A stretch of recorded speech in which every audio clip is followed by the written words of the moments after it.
Paramashivoham Om Nityananda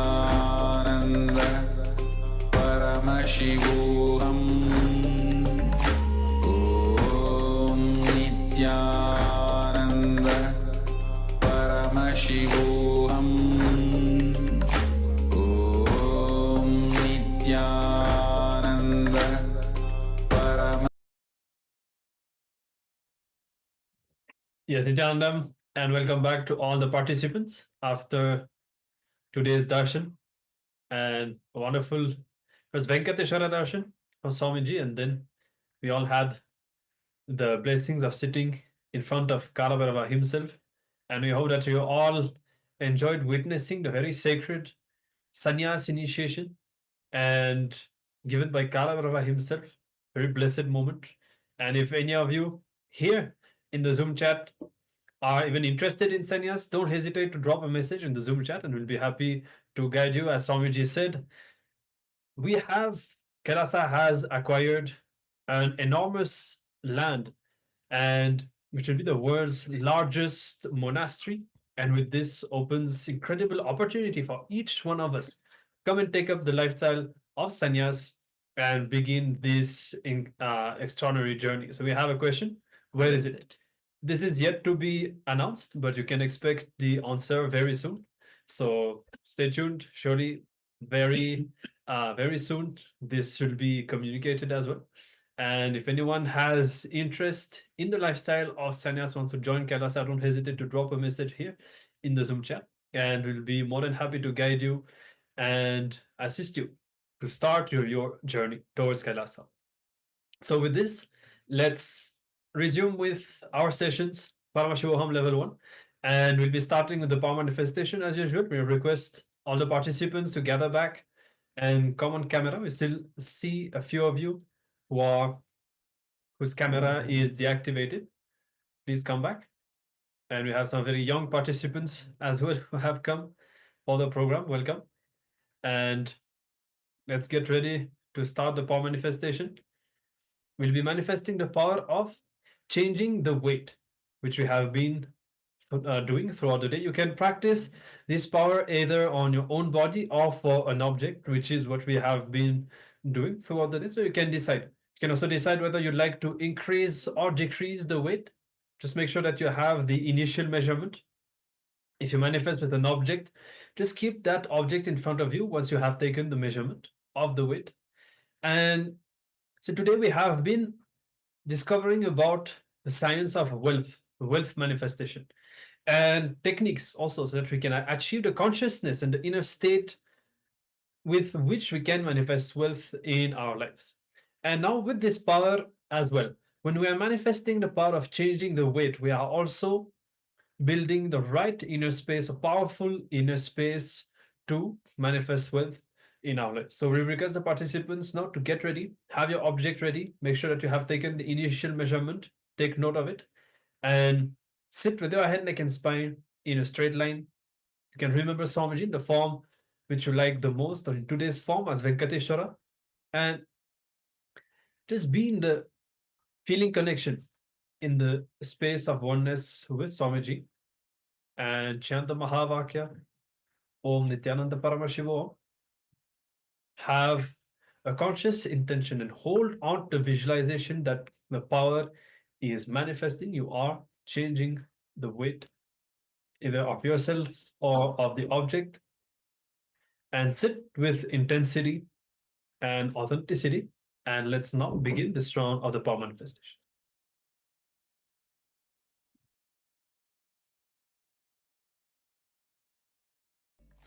Om Nityananda